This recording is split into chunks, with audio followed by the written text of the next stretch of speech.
Bonjour à tous, je m'appelle Fabien, je suis coach et expert en fitness et aujourd'hui je vais vous parler de la perte de poids d'un point de vue scientifique. Après cette vidéo, vous n'aurez plus aucune solution pour pas réussir à perdre du poids, mis à part si vous avez des problèmes de santé graves.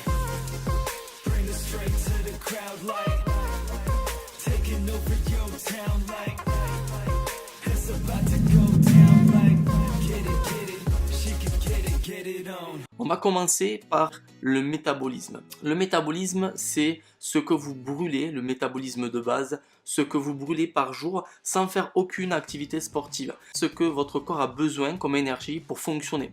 La digestion, le battement cardiaque, le fonctionnement du cerveau, le maintien de la température corporelle. Ça, c'est inné à vous, c'est en fonction de qui vous êtes. Il faut déjà comprendre qu'il existe des inégalités. Il existe des ectomorphes, des mésomorphes et des endomorphes. On a tous un potentiel pour brûler plus ou moins d'énergie, ce qui fait les silhouettes des personnes qui vous entourent et de vous-même. Je vous en parlerai dans une prochaine vidéo. Du métabolisme de base, vous allez avoir votre métabolisme réel, c'est-à-dire ce que vous brûlez réellement dans votre journée. Ça, c'est le métabolisme de base, plus toutes vos activités que vous avez dans la journée, du sport, faire des courses, de faire l'amour, de la montagne, peu importe, toutes les activités sont comptabilisées.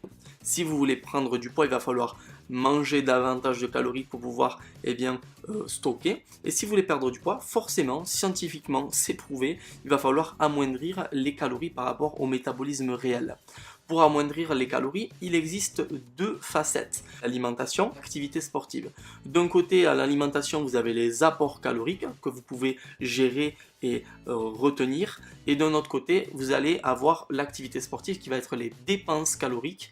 Et ça, vous allez pouvoir le mettre en place. Aujourd'hui, nous allons regarder que l'alimentation. L'activité sportive sera pour des prochaines vidéos. Au niveau alimentaire, vous allez donc partir de ce métabolisme réel. Pour perdre du poids, il va falloir avoir un apport calorique qui soit en dessous donc de ce que vous avez réellement. Imaginons que votre métabolisme réel est de 2000 calories. Vous allez me dire, mais comment je fais pour savoir ce métabolisme réel? Vous allez sur internet et vous tapez un calcul du métabolisme de base et du métabolisme réel.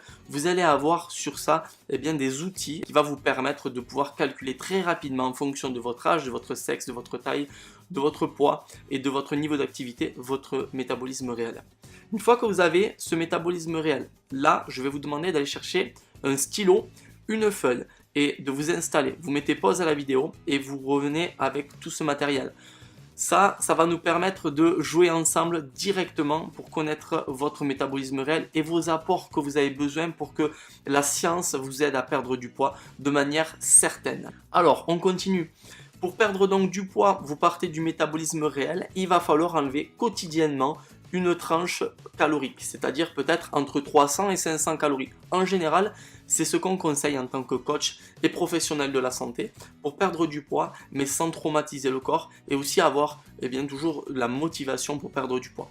Si vous mettez des objectifs trop intenses, psychologiquement, ce sera trop dur. Donc, 300 à 500 calories, c'est parfait. Vous allez avoir un apport calorique, admettons qu'on parte sur 500 calories par jour, de 1500 calories. Alors, ces 1500 calories, il faut savoir que pour perdre 1 kg de masse graisseuse, il faut perdre 9000 calories. Mais si vous maîtrisez votre alimentation, pour 1 kg de graisse, vous pouvez perdre que 7000 calories, 7700 exactement. Mais il va falloir jauger votre alimentation. Donc pour nos prochains calculs, on va partir pour 1 kg de graisse, 7700 calories, puisqu'on va travailler sur l'alimentation juste derrière. Alors, au niveau de ces 1500 calories, il va falloir les répartir. Il va y avoir les lipides, c'est-à-dire les graisses. Et il va y avoir les protéines, c'est-à-dire ce qui nourrit le muscle. Le glucose, c'est-à-dire le sucre, ce qui va donner de l'énergie au corps. Ces trois éléments-là, il va falloir les dissocier de manière très précise pour pouvoir perdre du poids sans perdre de la masse musculaire. Si vous n'avez pas assez de protéines dans le sang et dans le foie, vous allez sur la perte de poids, taper dans vos muscles, aller chercher le stock que vous avez dans les protéines du muscle plutôt que d'aller chercher dans le stock des graisses. Donc hyper important. Les lipides, ça doit être environ, dans un objectif de perte de poids, il faut savoir que déjà les lipides sont un élément essentiel pour la santé du corps, c'est prioritaire. Mais il ne va pas falloir excéder 1 g de lipides par kilo de poids de corps. Admettons vous faites 60 kg. On a dit que 1 gramme c'était par kilo de poids de corps. Donc 60 grammes de lipides par jour. Un lipide, c'est égal à 9 kilocalories. Vous multipliez 60 par 9, on arrive donc à 540. 540 calories qui sont liées aux lipides, ok? Et vous le notez, hein. Les graisses, si vous faites 60 kg, vous ferez votre calcul en fonction de votre poids, ça fait donc 540 calories lipidiques. La protéine, donc ce qui nourrit le muscle, la protéine, vous allez avoir besoin de 1,2 g à 1,8 g maximum pour les dames, en fonction de vos objectifs. Le 1,8 g, ce seront les personnes qui vont faire de la prise de masse musculaire. Les 1,2 g sera déjà très bien pour soutenir la masse musculaire sur simplement l'objectif de perdre du poids sans amoindrir la silhouette. Vous calculez en fonction de ce que vous avez vraiment besoin entre 1,2 et 1,8. Voilà, si vous partez sur 1,2, je pense que c'est déjà très bien. Pour les hommes, ça part de 1,5 cette fois-ci jusqu'à 2,5 g de protéines par kilo de poids de corps. Donc personnellement, moi j'en prends que 2 grammes et c'est déjà beaucoup. Les culturistes de très haut niveau peuvent monter jusqu'à 4 grammes de protéines par kilo de poids de corps. Alors, admettons que vous êtes une dame de 60 kg et que donc, du coup votre objectif est de perdre du poids sans forcément prendre trop de masse musculaire, mais juste maintenir une silhouette tonique vraiment esthétique. Alors on partira sur 1,2 g de protéines par kilo de poids de corps. 1,2 g, 60 kg, ça fait donc, si je ne me trompe pas, 72 grammes. Vous avez votre calculette, vous vérifiez si jamais, et surtout vous le faites en fonction de votre réel poids de corps. 72 grammes, il faut savoir que la protéine, c'est 4 calories par gramme. Donc si vous avez 72 grammes, vous le multipliez par 4 pour connaître exactement les apports caloriques liés à la protéine. Donc ça doit faire de tête 288 calories liées à la protéine. Les glucides, c'est ce qui va vous permettre en fait de faire la différence pour arriver à vos 1500 calories qu'on avait calculées tout à l'heure. Les 1500 calories seront forcément différentes en fonction du résultat que vous aurez eu sur le calcul de votre métabolisme réel. Métabolisme réel, moins 500. Pour nous, tout à l'heure, on était parti sur un 2000 moins 500, ça faisait 1500. Pour vous, c'est peut-être différent. Alors, vous vérifierez.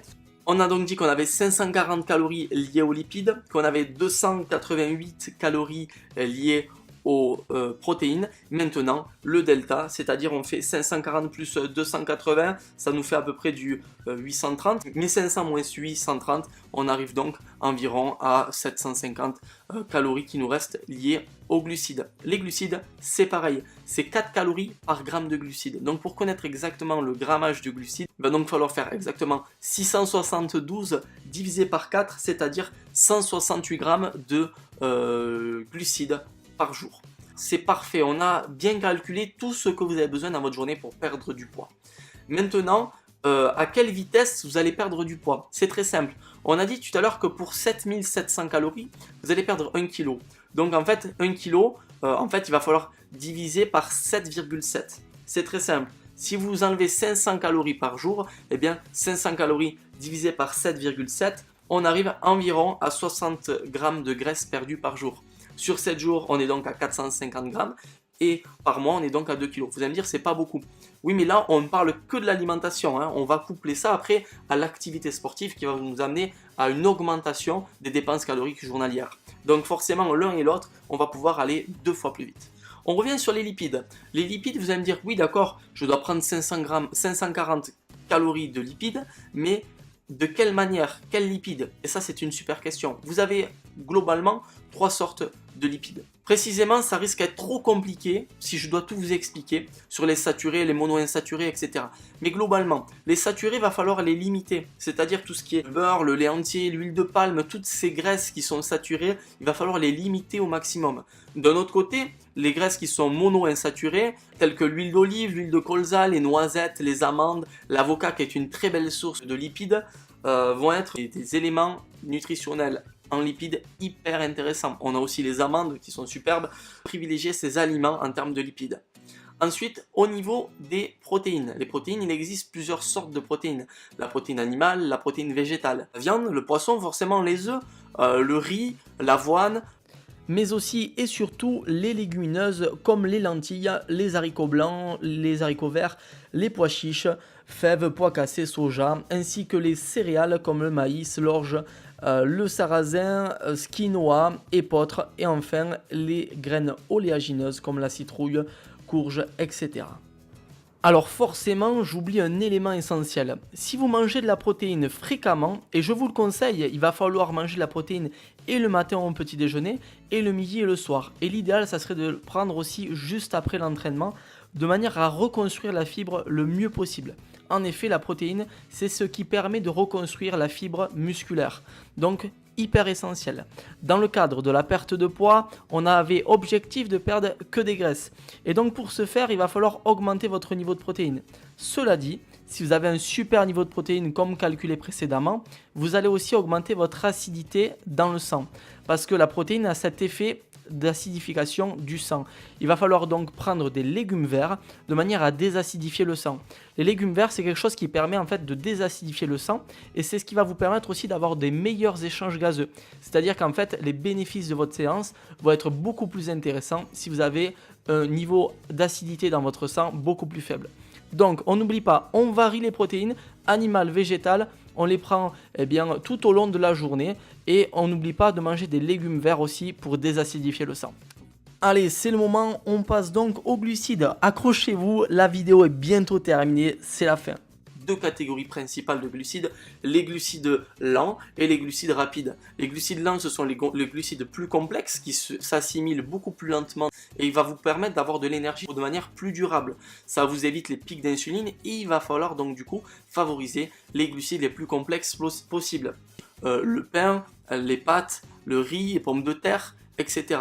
Par rapport au sucre rapide, par contre, là, le glucide rapide, il va falloir les limiter au maximum. Tout ce qui est saccharose, comme le sucre blanc, tout ce qui est friandises, les sodas, tout ce qui va vous permettre d'avoir de l'énergie trop rapidement, ça va vous amener en fait à des pics d'insuline et donc du coup à des coups de fatigue. C'est pas hyper intéressant pour le corps. Je vous ai sélectionné deux applications qui vont vous permettre de calculer exactement en fonction de ce que vous mangez. Vous allez avoir à simplement mettre le code barre avec le téléphone et ça va vous mettre exactement les apports caloriques de cet aliment.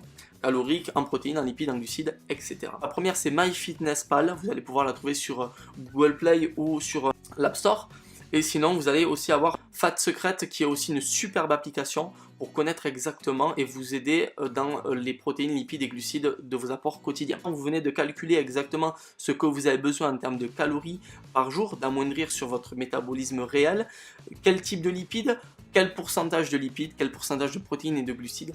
On arrive presque au bout de cette vidéo. Si vous avez eu du contenu qui vous permet vraiment d'avoir des connaissances bien précises, mettez un j'aime sur cette vidéo. Si c'est une vidéo qui est sur Facebook, partagez-la. Essayez de faire découvrir ce point de vue scientifique pour la perte de poids. Si c'est sur YouTube, vous abonnez à notre page TCTV. Transforme ton corps pour transformer ta vie. Je vais vous mettre des vidéos de contenu précis qui va vous permettre réellement d'atteindre vos objectifs de perte de poids. Sur les prochaines vidéos, je vous expliquerai quand est-ce qu'il va falloir manger ces glucides, ces lipides et ces protéines, à quel moment de la journée faut-il favoriser certains nutriments ou non. Ça va être prioritaire parce que, sachez-le, si vous mangez des glucides le soir, ça va être très compliqué d'aller déstocker. Enfin bon, tout ça je vous expliquerai dans une prochaine vidéo. On a déjà pas mal de choses à mettre en place. Écoutez les amis, je vous dis à très bientôt et en attendant, n'oubliez pas de transformer votre corps pour transformer votre vie.